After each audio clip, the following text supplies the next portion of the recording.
Ok, vamos a dar una continuación al ejercicio que estamos viendo de gestión de proyectos internacional, donde pues básicamente lo que hace falta es hacer los estados de resultados. Ya estuvimos haciendo en la clase de las 5:30 de la tarde, estuvimos haciendo un planteamiento de una solución inicial.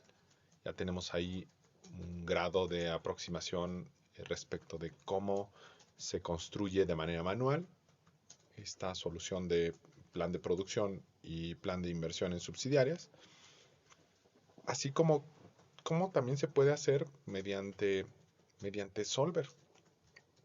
Si lo hacemos manual, buscamos que nuestro nivel de acercamiento sea más bajo, o sea, seamos más cautelosos. Y si lo estamos haciendo de manera manual, buscaremos ser un poquito más elevados en cuanto a nuestro nivel de servicio. Y este nivel de servicio, pues, idealmente es una proporción respecto a lo que el mercado nos pide. Así que esta operación, que es la suma de todo lo que pretendemos exportar a Estados Unidos, deberá estar dividiéndose entre lo que nos está pidiendo Estados Unidos. Este valor en realidad es para ti. Este valor, que son los porcentajes de nivel de atención que estás teniendo al mercado, son para ti. Solamente recuerda, si lo vas a hacer por solución manual, los porcentajes van a estar un poquito más elevados, no siempre 100%, sino más elevados, digamos al 80 o 90%. Y si estamos hablando de solución mediante Solver, vamos a ser más cautelosos porque Solver busca, en el algoritmo de Solver busca de arriba, digamos de abajo hacia arriba. Y esto, bueno, pues ya lo tenemos. Esta es la solución que nosotros hicimos en el grupo de las 5:30. Y bueno, pues tenemos esta solución, hicimos nuestra restricción, esta primera restricción buscará que ninguno de estos valores sea negativo. Si por ejemplo ahora mismo se me ocurre elaborar 15 contenedores en Estados Unidos, pero no pongo subsidiarias, va a aparecer aquí un exceso de capacidad negativo de 15. Va a aparecer aquí negativo 15, con lo cual quiere decir que este está mal planteado. O bien, o abro una subsidiaria para no excederme de la capacidad instalada del negocio. Es decir, no puedo vender aquello que no tengo capacidad instalada. Entonces, esto se soluciona o bien no poniendo la demanda, o sea, el plan de producción para vender a ese mercado, o incremento mis subsidiarias. Entonces, así es como lo tenemos inicialmente. Entonces, el siguiente paso es ahora meternos al estado de resultados, donde con la fórmula que acá aparece, vamos a armar nuestros estados de resultados. La primera fórmula es suma producto.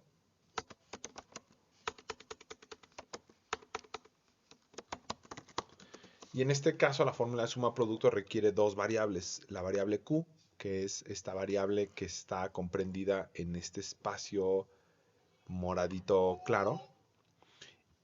Y básicamente está diciendo que vas a multiplicar la matriz de las unidades a vender, o Q, contra la matriz del precio de venta. Por lo tanto, voy a seleccionar la matriz de unidades a vender, que es en este caso esta.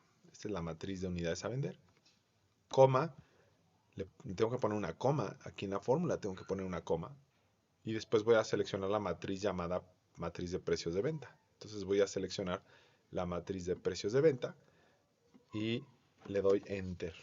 Esto es el valor que me da actual de la facturación bajo el esquema que pretendo llevar a cabo, que es mi esquema de producción y exportación. Del otro lado tenemos el costo de ventas, que iría así. Está compuesto de dos fórmulas de suma producto. La primera calcula el costo directamente de lo vendido y la otra calcula el arancel.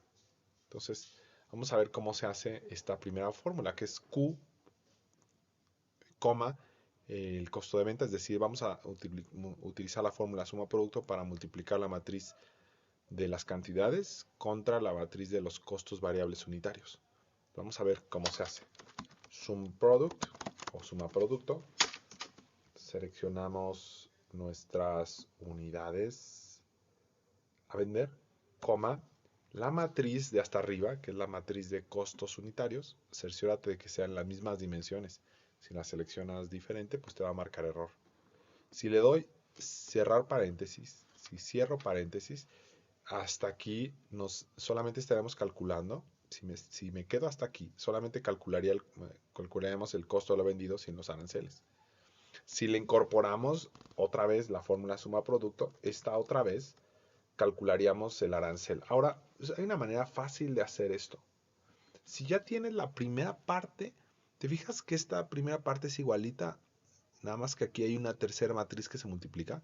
Por lo tanto, para simplificar, puedo seleccionar todo esto, toda la fórmula de suma producto, darle control copy, aquí darle más. Voy a poner la misma fórmula, poniendo control V, entonces ya está. Y lo único que tengo que agregar es coma la matriz de aranceles. La matriz de aranceles la encontramos justo aquí. Seleccionamos la matriz de aranceles y la segunda parte de la ecuación me va a dar el arancel. Es decir, esta parte de aquí de la ecuación me va a dar el arancel. Entonces, ¿cuál es el costo de lo vendido incluyendo aranceles? 85 millones.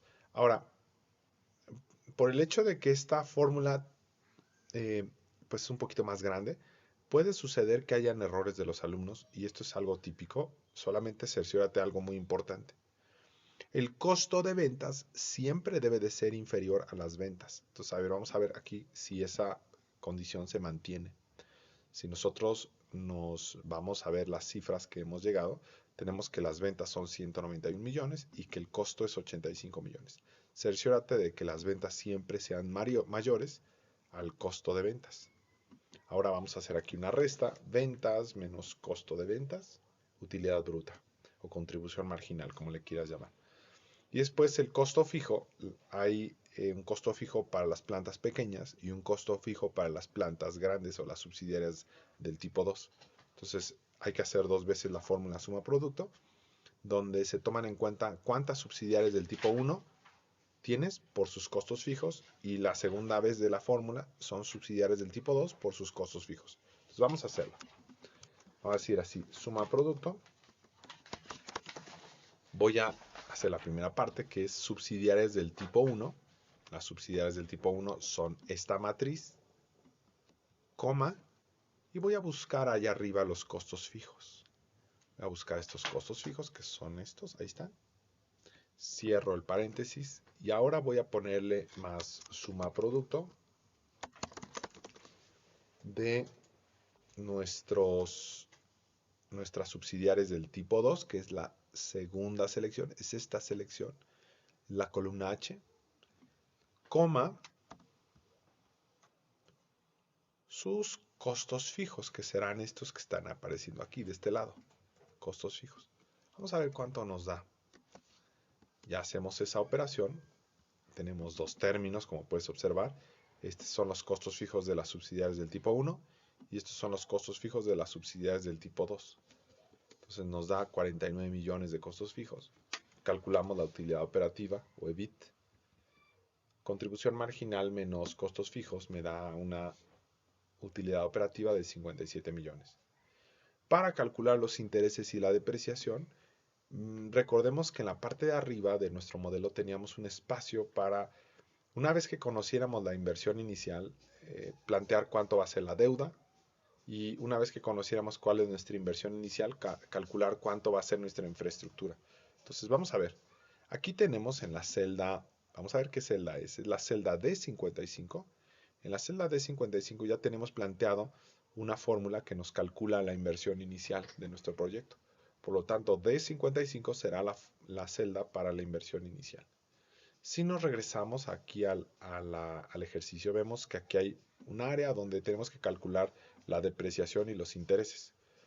La fórmula para calcular los activos fijos o la infraestructura es, tenemos que tener dos datos. Tenemos que tener la inversión inicial, que ya sabemos que es la celda D55, y por el otro lado tenemos que conocer el porcentaje de infraestructura. Vamos a ver qué datos nos dan. El porcentaje de infraestructura o activos fijos es el 67%. Y lo voy a multiplicar por la celda de inversión inicial, que es D55. Entonces voy a multiplicar por D55. D55 tú sabes que es la que acabamos de ver aquí, que es esta de aquí. Entonces, D55 es la inversión inicial.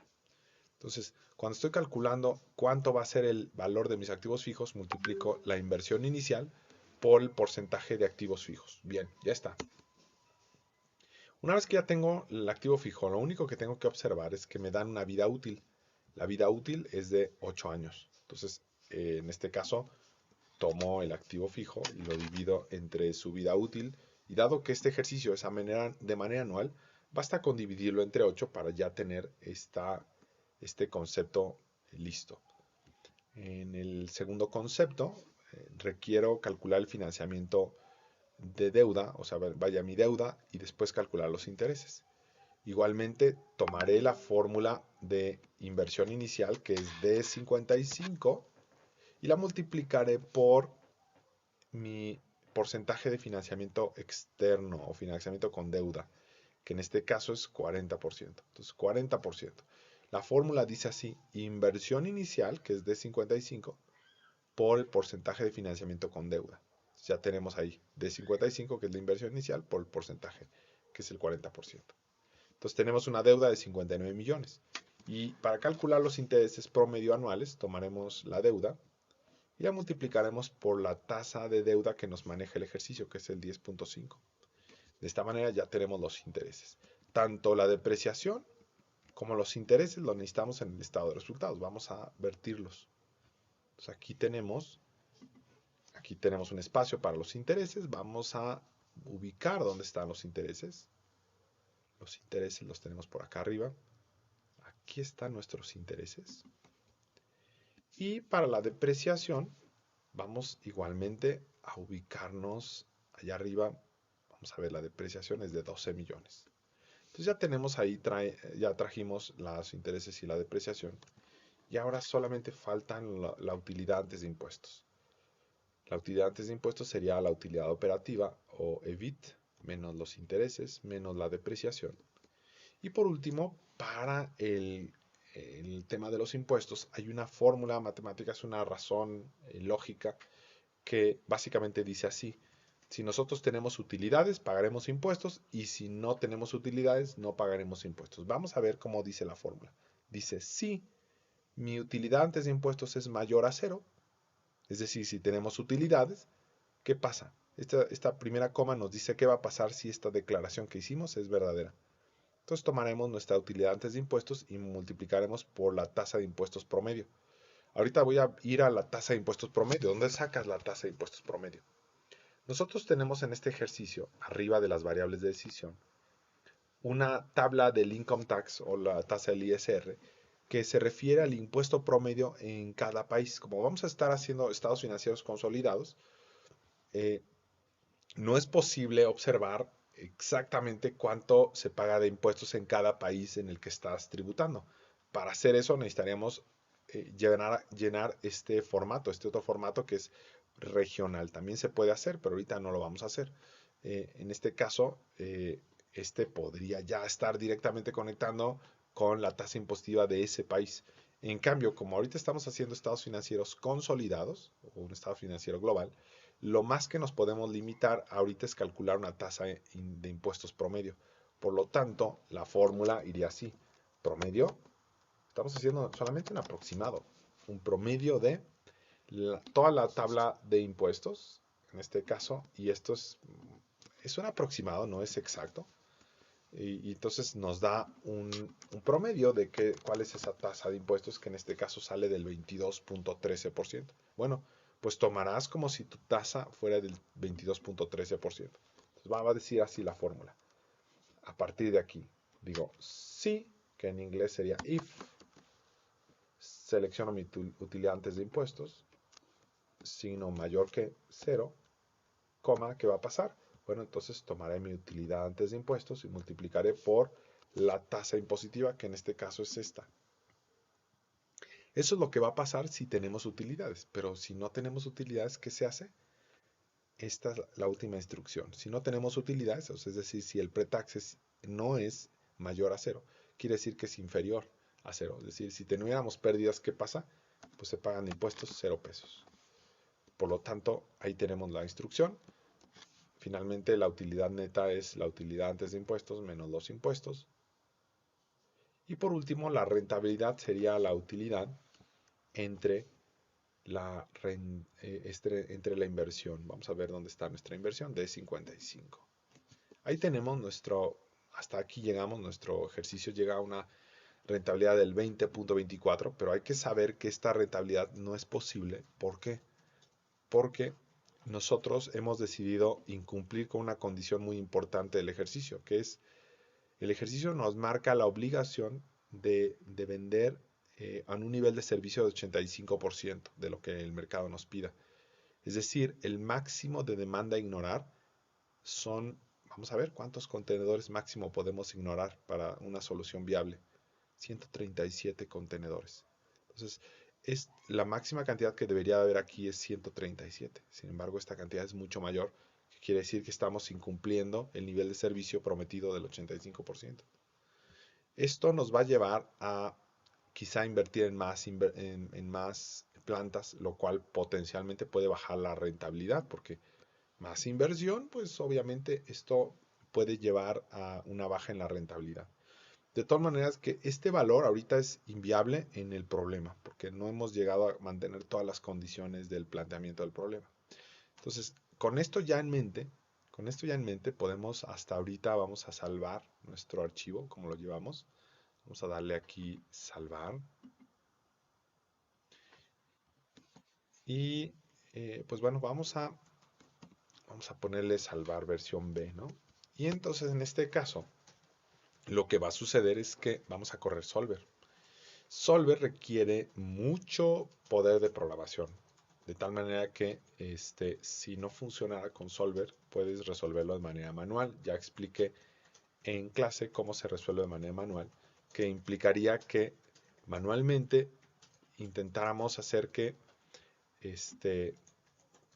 se vendiera lo más posible de lo que el mercado demanda, evitar que desperdiciáramos capacidad instalada, es decir, las restricciones es que ninguna de estas celdas sea negativa, ninguna de estas celdas sea negativa sobre las subsidiarias, no nos pasemos de los 170 millones, ninguna de estas celdas sea negativa y este valor sea inferior a 138 o, digamos, o menor o igual a 137. Entonces, con esas condiciones ya sabríamos si lo hacemos manualmente, podríamos mover las cifras de cuántas unidades fabricar, cuántas subsidiarias invertir, pero manteniendo esas restricciones que les he planteado. Entonces, ahora, fíjate cómo se hace con Solver. Abrimos nuestro menú de datos, nos vamos a la herramienta llamada Solver y aquí plantearíamos básicamente trabajar con una celda objetivo, que la celda objetivo sería la rentabilidad, la cual buscaríamos maximizar, ya está seleccionado el botón de maximizar, y las celdas que deberíamos de poderle dar permiso a Excel a cambiar son las siguientes. Esto es muy importante porque si lo haces mal no te va a salir el ejercicio. Las celdas que vas a poder cambiar van a ser todas las celdas de las variables de decisión, incluyendo desde la columna B, es decir, sería desde D44 hasta la celda H47. Entonces, todas esas son las celdas que le debes de dar oportunidad a la máquina de cambiar. Ahora, cuando la máquina empieza a cambiar los datos, obviamente puede suceder dos cosas, o que hayas planteado o hayas generado algún error en el planteamiento inicial del problema, en cuyo caso Solver te dará una advertencia de que no llegaste a la solución o no se pudo llegar a una solución que cumpliera todas las restricciones, y entonces te verás forzado a resolver a mano, ¿sí? Que se puede hacer así. Si hiciste todo bien y resuelves con ayuda de Solver, te dirá al final Solver llegó a una solución que cumple todas las restricciones, desea conservar la solución y tú le vas a dar aceptar, o sea, conserva la solución. Y te va a dar el reporte de los resultados. Ahora, hay que quedar muy claros en esta idea. Solver no te borra ninguna fórmula que hiciste. Reitero, Solver no te va a borrar ninguna fórmula que hiciste. Las únicas celdas que puede cambiar Solver son las celdas comprendidas entre B44 y H47. Sí que te puede borrar estos valores iniciales, sí te los puede borrar, pero puedes, antes de correr Solver, puedes hacer algo para salvar los valores iniciales que tenías. Y esos son los únicos que puedes perder en dado momento. Entonces ya le di aquí, ya le establecí cuáles son las celdas que puede cambiar. Ahora voy a definir las restricciones que voy a tener lugar a establecer. Por aquí puse, déjame ver si por aquí puse las restricciones a las que tienes. Bueno, aquí no las veo, pero ahorita las vamos a establecer. ¿Cuáles son las restricciones de la programación de Solver que vamos a hacer? Entonces vamos a poner 7 restricciones de Solver. Voy a darle aquí cancelar para que puedas observar cuáles son estas 7 restricciones. Las primeras restricciones, o sea, para programar Solver, hay que observar las siguientes restricciones. Restricción 1. Vamos a ponerle aquí todas estas que estén alineadas, todas estas celdas que estén alineadas. Vamos a ponerlas alineadas. Ahí está. Entonces vamos a poner restricción 1.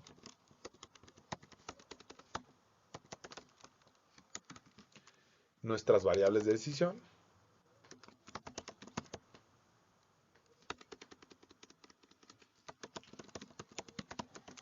deben de ser enteros. Nuestra segunda restricción es que las variables de decisión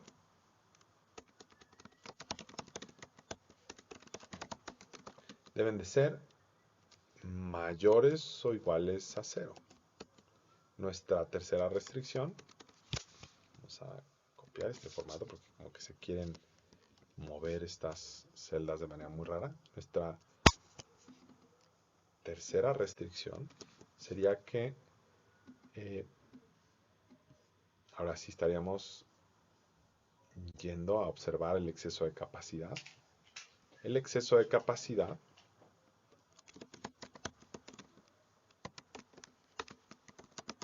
debe de ser mayor o igual a 0. Nuestra restricción número 4 sería la siguiente. Puedes ir guiándote porque estas son restricciones. Las subsidiarias por región o las subsidiarias extra que puedes invertir por región, estas subsidiarias extra que puedes invertir por región, deben de ser mayores o iguales a 0. Entonces, vamos a ponerle aquí subsidiarias. Deben de ser mayores o iguales a 0. Nuestra restricción número 5, que es esta, es que la inversión inicial total, vamos a ponerle aquí restricción número 5, inversión total,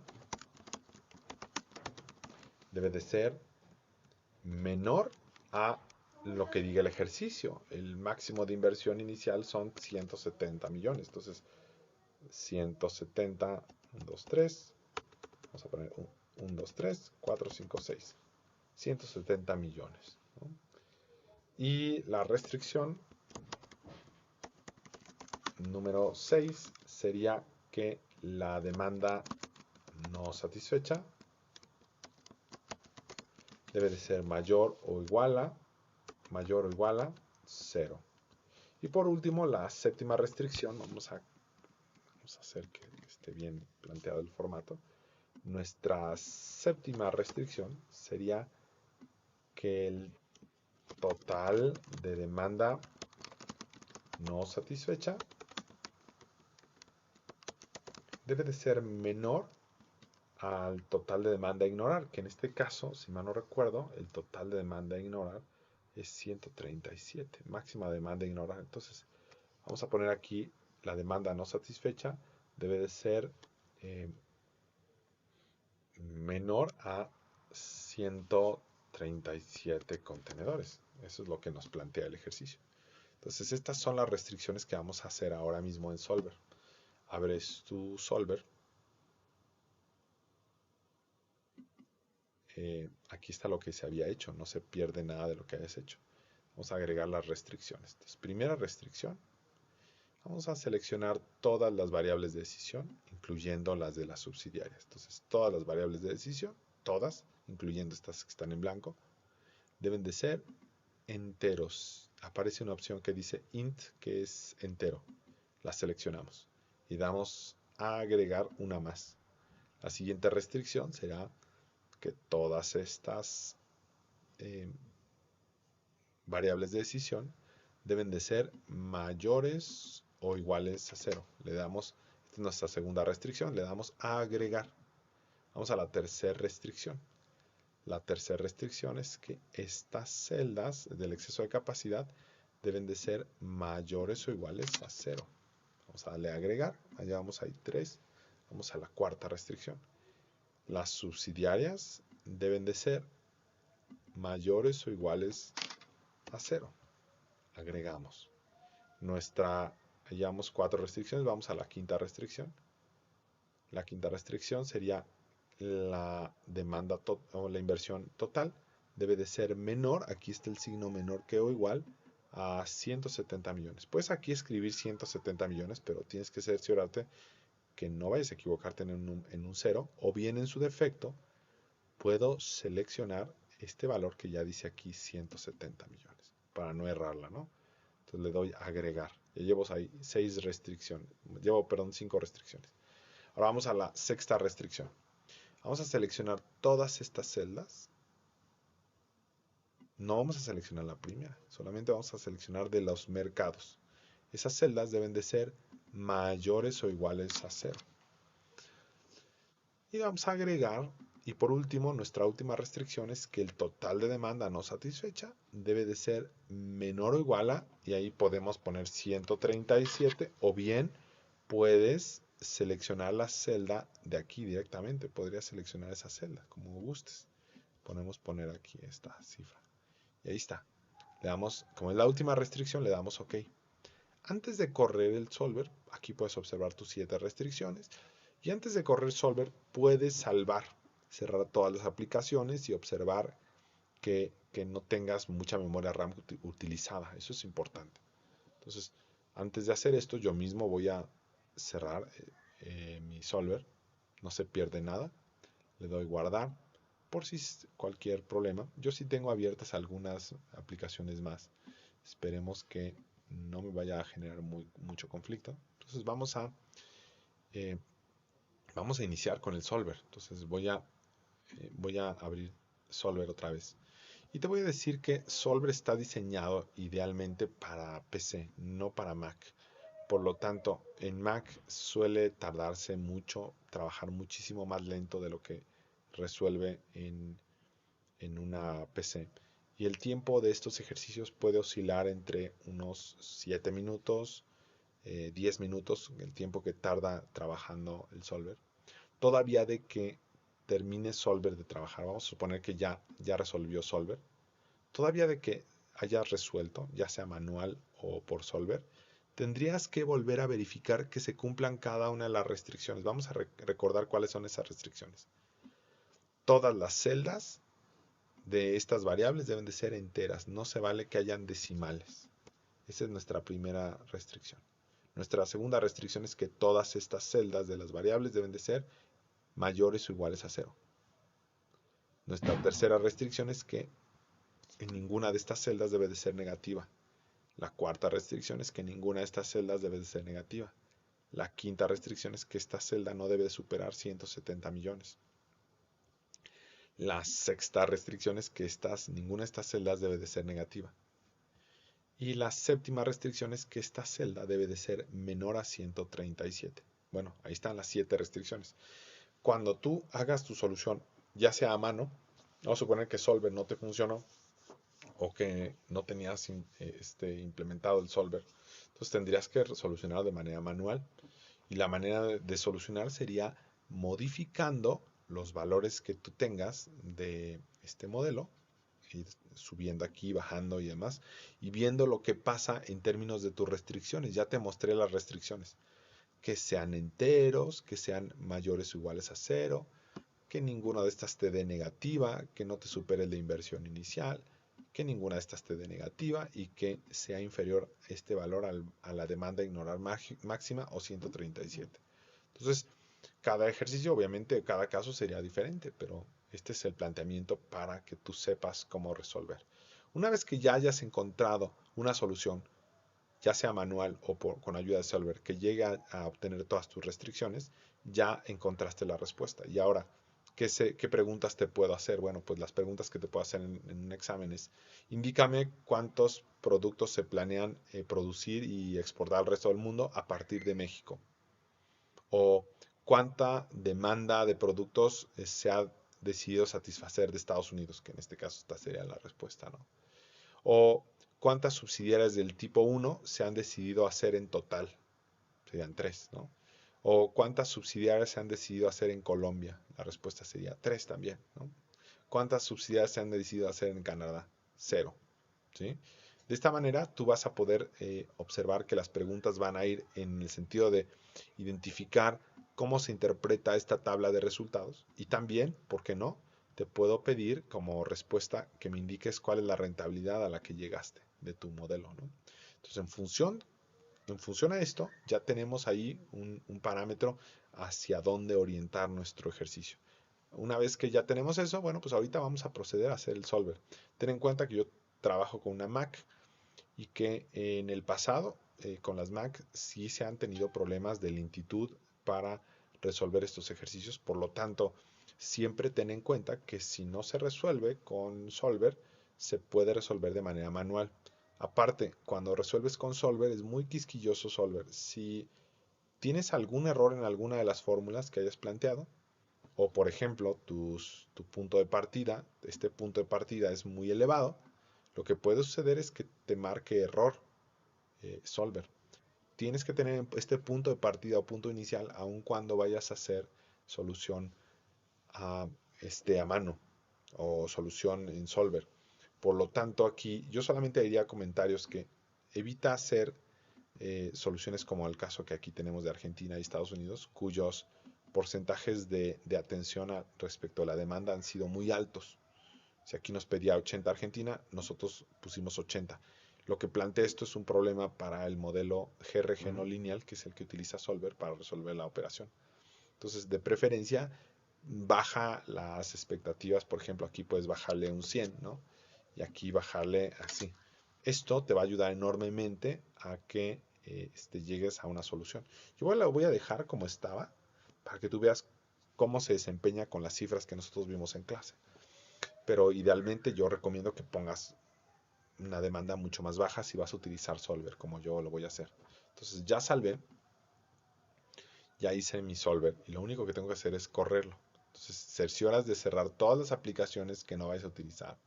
En este caso pues yo ya tengo algunas abiertas, tengo Excel, tengo Zoom y tengo, no sé, pues alguna otra cosa abierta, ¿no? Entonces vamos a procurar cerrar al máximo nuestras aplicaciones.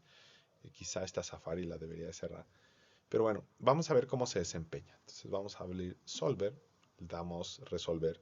Va a trabajar muy lento porque es Mac. Entonces vamos a darle Enter. Ahorita está trabajando, aunque no se vea, está trabajando. Y cuando termine de trabajar me va a dar un resultado. Mira, aquí se ve que está trabajando porque dice Setting Up Problem 3% terminado, ¿no? Entonces todavía falta un montón de tiempo, ¿no? Me dice el trial solution que está trabajando, o sea, es decir, está trabajando sobre una línea de posibilidades, digamos, de posibles resultados.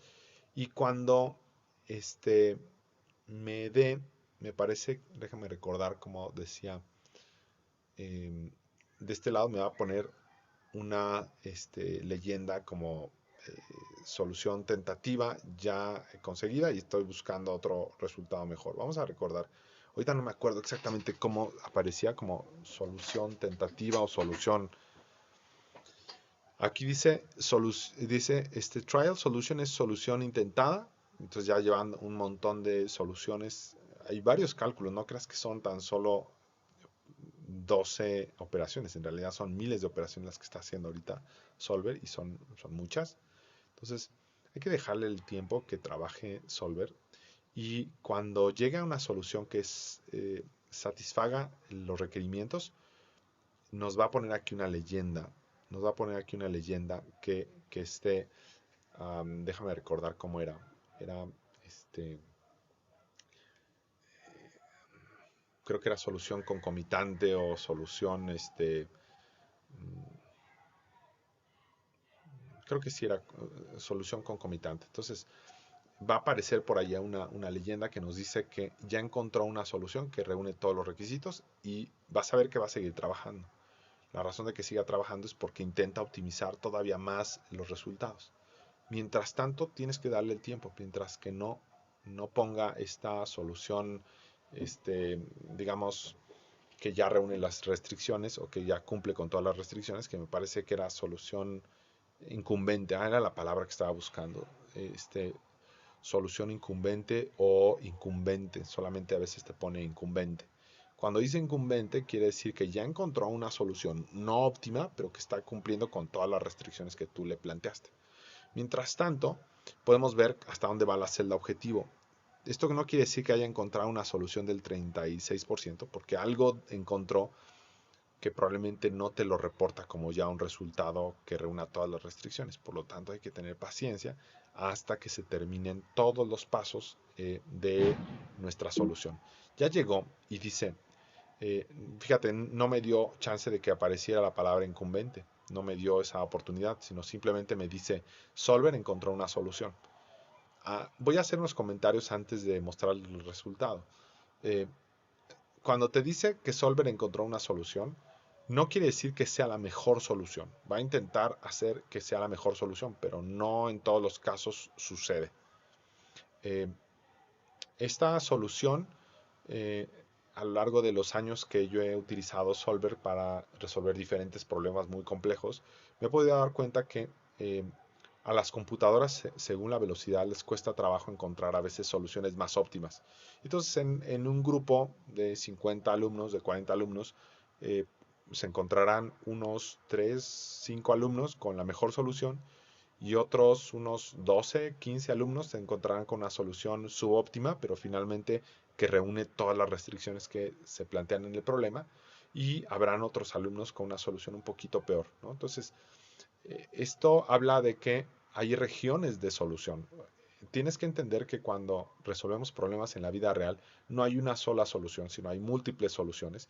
Y a Solver le cuesta trabajo encontrar la solución más óptima. Entonces, con que reúna las restricciones, y ahorita vamos a revisar que todas las restricciones se hayan cumplido, podemos dar por terminado nuestro ejercicio y simplemente resolver las preguntas que te planteen en el examen, ¿no? Entonces vamos a darle aquí. Dice, Solver encontró una solución, le damos conservar solución y le damos OK. No necesitamos guardar escenarios, sino simplemente le das OK. Y una vez que tenemos eso, nuestro objetivo, nuestra tarea es revisar que todas las restricciones se hayan cumplido, no nada más así, dices, ya encontró la solución, profe, ya está, sino tenemos que observar con mucho cuidado qué reporte nos da. Entonces, vemos que todas estas cantidades que están aquí mencionadas son enteros, que son mayores a 0, y nuestra solución es 3 aquí y 3 acá. Ahora, vamos a ver aquí si hay exceso de capacidad. Hay 0, quiere decir que se utilizó al máximo toda la capacidad instalada y no se desperdició nada de capacidad instalada. Aquí están las subsidiarias sobrantes, aquí tenemos 0 subsidiarias sobrantes, aquí también tenemos 0 subsidiarias sobrantes. Estamos dentro de los parámetros de inversión inicial permitidas. La demanda total a ignorar fue inferior de 137. Aquí no hay ninguna cifra en negativo, por lo tanto se cumplen todas las 7 restricciones y en nuestra rentabilidad lograda es de 37.71, lo cual quiere decir que, bueno, ya tenemos una solución. Todos los casos que se plantean, tanto para la solución de las prácticas de tarea como para un proyecto final, todas las soluciones, todos los casos tienen solución.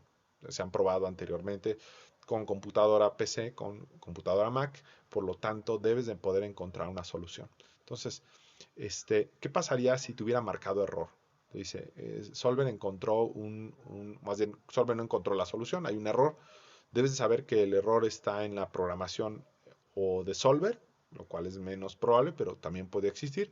Pero lo que es más probable que haya sucedido es que hayas cometido un error en tu Excel, tal como por ejemplo que tus ventas sean inferiores a tu costo de ventas. Eso pudiera haber sucedido, que hayas hecho una fórmula mal y entonces te da algún cálculo inconexo, o que no hayas incorporado esto también sucede mucho, que en las variables que le permites mover a Excel, no le permites mover estas celdas. O sea, te, solamente seleccionaste las unidades. Entonces, eso también es un error típico que yo encuentro en los trabajos de ustedes. Entonces, evitar esos detalles. Pero si de todos modos, si te encontraras con esa situación de que no identificas dónde está el error, tendrías la posibilidad de hacer tu solución manual, obviamente buscando acercarte lo más posible a la demanda de mercado y viendo que no tengas cifras en negativo aquí, cifras en negativo acá, que no te pases de los 170 millones, que no te pases de las subsidiadas por región, etcétera. Entonces tendrías que haber establecido pues una vigilancia de que hayas cumplido con las restricciones. Y una vez que ya tengas este ejercicio con las soluciones correctas, yo te puedo hacer preguntas como las siguientes. Indícame cuántos productos se exportaron a Chile. La respuesta son 100. Indícame cuántos productos se fabricaron en México. La respuesta es 351, que es la suma de todo este renglón. Indícame cuántas subsidiarias del tipo 1 se realizaron en el ejercicio. 0. Indícame cuántas subsidiarias se hicieron en México, tanto el tipo 1 como el tipo 2. 3. ¿Sí? Indícame cuál es la rentabilidad del proyecto. 37.7. Entonces, estas son las respuestas y con base en eso ya podrías tener tu ejercicio completamente resuelto y ya tu palomita, ¿no? Un 10. Bien, este es el caso del ejercicio de gestión de proyectos internacional. Está basado en la segunda parte que nosotros hicimos en nuestro caso. Espero que te haya servido y la siguiente clase pues simplemente revisaremos algún ejercicio más, plantearemos alguna duda, lo que sea que de repente haya tenido lugar en esta semana que revisaste estos casos. Y bueno, pues hasta ahí dejamos este ejercicio. Espero que te haya gustado y bueno, pues nos vemos la siguiente sesión de clase. Cuídense, buenas noches.